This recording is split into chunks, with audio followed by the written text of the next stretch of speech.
Buenas noches, amigos, amigas. From up here in a suburb of Detroit, I'm here in my home, and I finished my snowbird season on February 24th. So I'm up here. I'll be back in Mexico soon, but I have some things I need to do here. Um, as you know, those who own a home, there's times when you got to come back and oversee some work. There might be some work that needs to be done, and I do need to get some work done here. So I'm back here and looking forward to coming back soon. Now, I want to mention, um, I've been watching YouTube videos on rentals I've been watching YouTube videos in general for about 4 years. And there were many of them during the last 4 years where I'd see a lot of rental videos and showing apartments for rent, etc., things like that. And I really enjoy them all. They're all beautiful. Like even the ones that come from Puerto Vallarta, Querétaro, whether they're San Miguel de Allende, whether they're AJIJIC or the Lakeside area, all of them I get a lot of enjoyment out of watching them. But there's one thing that there's some things that aren't mentioned or talked about enough in these videos, and that's why I suggest going to the website, checking out the realtor, and calling the realtor or the people, the rental agents, and they can answer a lot of those questions. I am not a middleman or a go-between person for any realtors or anything like that. So I'm not going to give people ask me a lot of questions. Give me your phone number. In the comments, I've even had people say, can I have your contact info? And I don't do that. I'm not a go-between or anything like that, but I do my best to help you. I've also put up different rental videos and also have put up videos on how you can get rentals without going to realtors by word of mouth and other things. But I'm going to talk about realtors because they're great. And I found all the realtors that I've ever been talking to be very helpful, very professional. They have offices, they have office hours, they have telephone numbers, you can reach them. And I've always found them to be helpful as they could be. And but there are some things that I don't see covered in YouTube videos enough in the years that I've been watching YouTube videos, and that is certain things like how far are these places to your needs, to if your local grocery stores, your local pharmacies, the Malecon. How far are you from the Malecon? How far are you from the, say, for one example, AJIJIC Plaza or downtown Chapala, from the plaza or the Malecon there? How far are you? Are you way up in the hills? Are you 2 miles up the road? What is the walkability to some of the places you might want to go to? Whether you have a car or not. Some people have cars and they still like to go out and walk and on their errands and go on foot. Now me, I have a car up here. I've never brought it to Mexico. I'm thinking about it, or I'll get a car when I get there.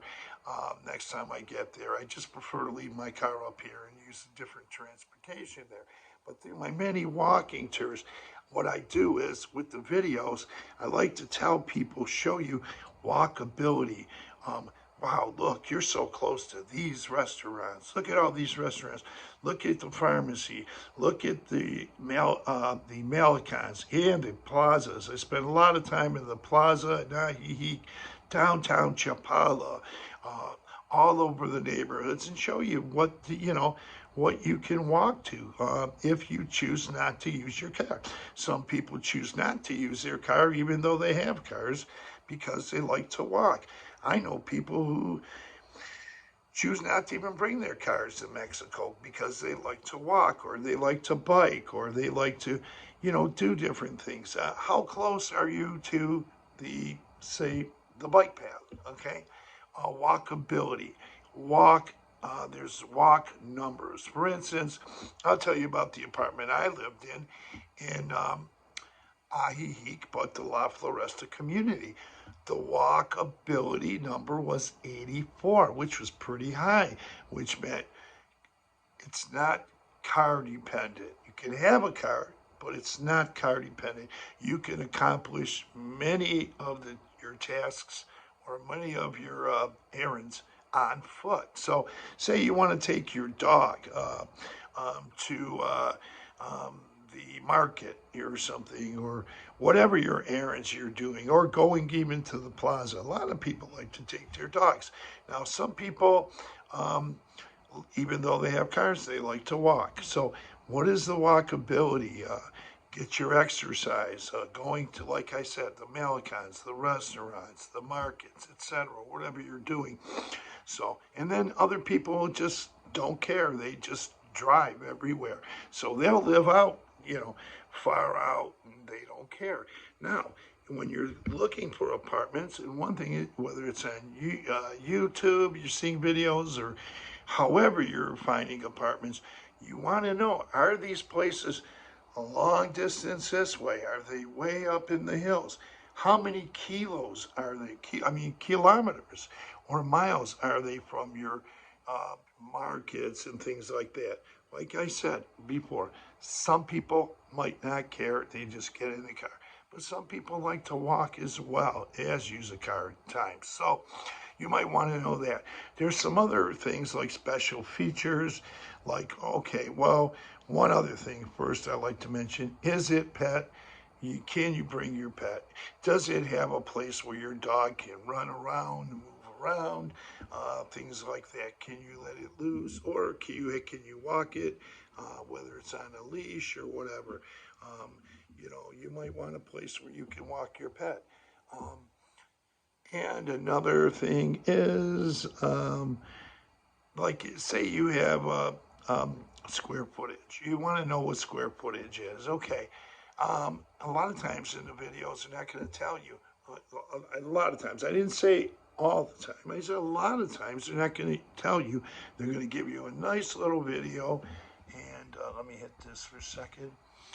And you're going to see a video, but you don't know how big the place actually is from looking at a video. It looks kind of big, but I know that whenever I rented a townhouse or an apartment, or when I even bought this home, I always wanted to know what the square footage was. And I'm just that way. Now, up there, you're going to see on the websites, they're going to talk about meters squared. And in meters squared, and you just multiply, take 1 meter squared, multiply that by 10.734. 1 meter squared times 10.734. Well, if you multiply that, you'll come up with this actual square footage of the place. So, sorry I didn't get that right too quick, but yeah, so 1 meter squared is equal to 10.734 feet, and all you do is you multiply whatever it is and get that, do that multiplication, you come up with square footage. Okay, let me see, these fireplaces, you're going to see videos going, okay, woo, cool, it's got a fireplace, but a question you're going to want to ask is that fireplace only used for show, as a showpiece? Are you allowed to use it? Many people like to start fires and warm up the place, or like to look at them, especially in December and January when the temperatures go down over there a little bit, especially at night, they go down a little bit. So whether you want to use the fireplace or not, if you're thinking you want to use it, ask them, am I allowed to use this fireplace? So you don't have to discover later that you can't. Okay. Is your cable included? Is your cable included in the rent? Is it additional? What utilities are covered in the rent? things like that. Also, if you're fortunate enough to get a place with a pool, find out the location of the pool. Is it right near your front door, or is it near, say it's right outside somebody else's front door also? You know, do you want that? Do you want to have more privacy when you go to the pool? Some people like to, and some people don't care. So whatever you choose to ask these questions, another thing is it will get hot during a few months.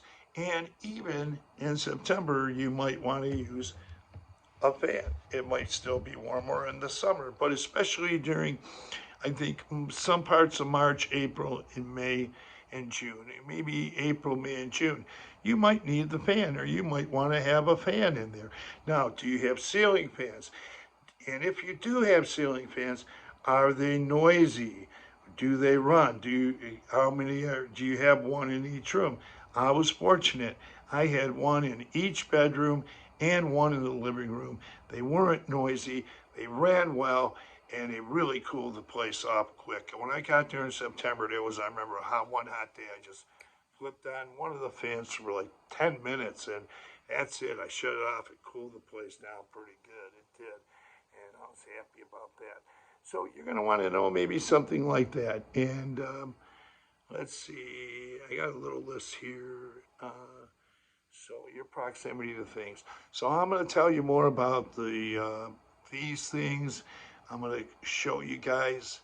Well, actually, I'm going to go to some website, pull up some information about apartments. There are some apartments available, and you can find a lot on the website if you look at the local realtors and go to their websites. So I'm going to do that in the next video and show you guys a couple places, and they might pique your interest.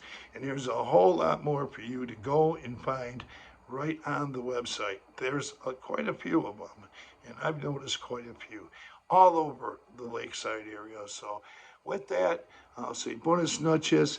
Please tap that word subscribe. If you just tap that, you'll subscribe to this channel. It won't cost you anything. And give these videos a thumbs up.